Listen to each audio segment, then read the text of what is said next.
देखिए हमारे साथ धर्म भूमि।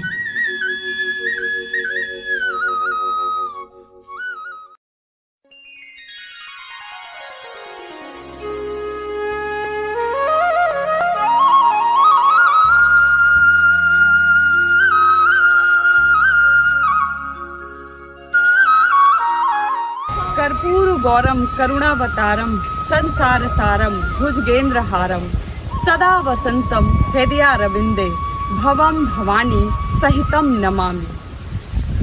नमस्कार दोस्तों, मैं हूं देविका। आप देख रहे हैं टीम मीडिया एक्सपर्ट और आज हम मौजूद हैं जिला बाराबंकी से कुछ किलोमीटर दूर पारिजात वृक्ष क्षेत्र में।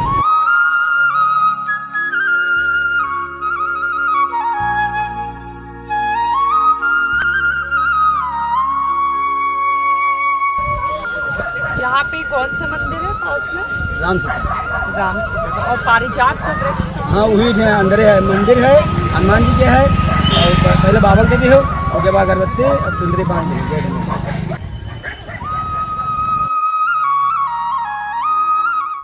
आज के एपिसोड में हम बात करेंगे पारिजात वृक्ष की खूबियों और उससे जुड़ी छोटी छोटी लोक कथाओं के बारे में।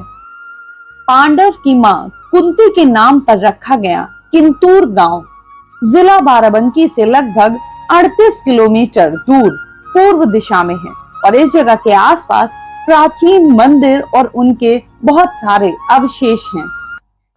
यहाँ कुंती द्वारा स्थापित मंदिर के पास एक विशेष पेड़ है जिसे पारिजात वृक्ष कहा जाता है। जी हाँ दोस्तों, मैं इसी पारिजात वृक्ष की बात कर रही हूँ और इस पेड़ के बारे में बहुत सारी लोक कथाएं हैं जो कि यहाँ के स्थानीय लोग कहते हैं और इन बातों को जनता की स्वीकृति भी प्राप्त है। इस वृक्ष के बारे में सबसे प्रचलित बात यह है कि अर्जुन इस पेड़ को स्वर्ग से लाए थे और कुंती इसके फूलों से शिव जी का अभिषेक करती थी। और दूसरी बात यह है कि भगवान कृष्ण अपनी प्यारी रानी सत्यभामा के लिए इस वृक्ष को लाए थे। हालांकि इन बातों को कोई माने या ना माने, लेकिन ये सच है कि यह वृक्ष एक बहुत ही प्राचीन पृष्ठभूमि यानी कि महाभारत काल से है। और पारिजात वृक्ष के बारे में हरिवंश पुराण में भी बहुत सी बातें लिखी हुई हैं। हरिवंश पुराण में कहा गया है कि पारिजात एक प्रकार का कल्प वृक्ष है और कहा जाता है कि यह केवल स्वर्ग में होता है। जो कोई इस पेड़ के नीचे कोई मनोकामना करता है वो जरूर पूरी होती है। धार्मिक और प्राचीन साहित्य में हमें कल्प वृक्ष के कई संदर्भ मिलते हैं, लेकिन केवल किंतूर गांव यानी कि जिला बाराबंकी को छोड़कर इसके अस्तित्व के प्रमाण का विवरण हमें विश्व में कहीं और नहीं मिलता। जिसे किंतूर के इस अनोखे पारिजात वृक्ष का पूरे विश्व में बहुत ही खास स्थान है।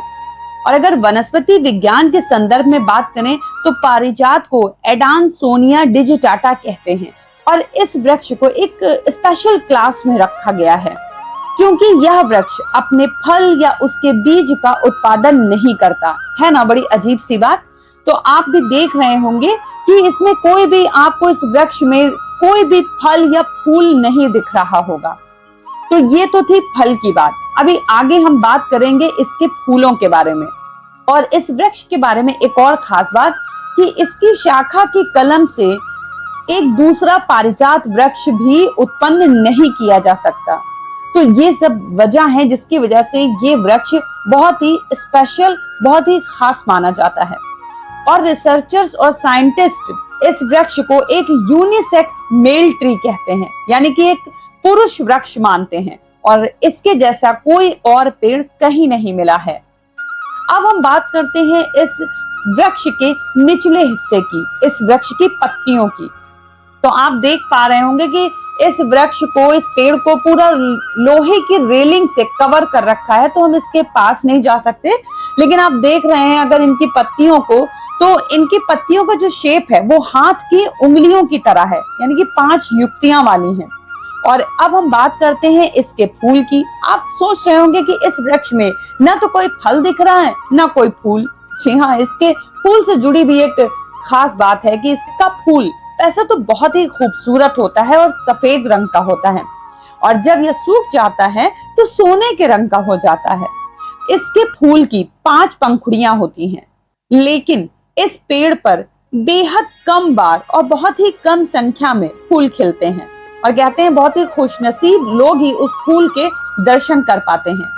लेकिन जब भी यह होता है, ये समय आता है, वो गंगा दशहरा के बाद ही होता है, यानी कि इन फूलों के खिलने का एक खास एक विशेष समय होता है और इसके फूलों की सुगंध बहुत दूर दूर तक फैलती है। और कहा जाता है कि कुंती जी इन्हीं फूलों से, पारिजात के फूलों से भगवान शिव की आराधना और पूजा करती थी।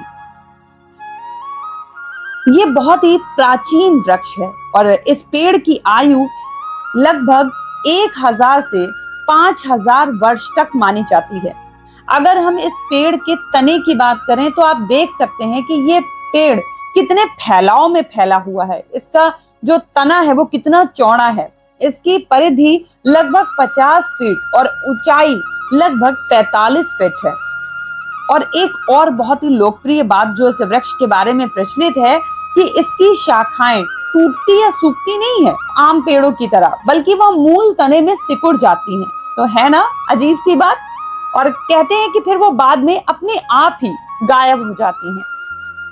आसपास के लोग इस वृक्ष को अपना संरक्षक मानते हैं और खुद को इसका ऋणी मानते हैं और शायद इसीलिए स्थानीय लोग इसकी पत्तियों और फूलों की रक्षा हर कीमत पे करते हैं और इसे बहुत ही ज्यादा सम्मान देते हैं।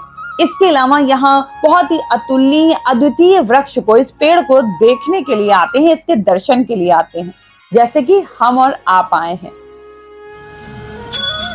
वृक्ष के साथ ही हमने किए सीताराम मंदिर के दर्शन। देव वृक्ष कल्प वृक्ष भी कहते हैं और कहते हैं कि इस पारिजात वृक्ष के नीचे खड़े होकर आप जो भी मनोकामना कहते हैं वो जरूर पूरी होती है।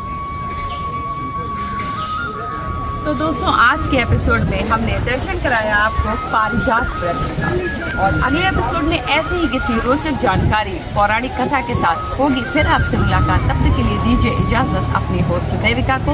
नमस्कार। लोक के रचैया को चार बार बंदो चारों वेदों के सृजनहारे को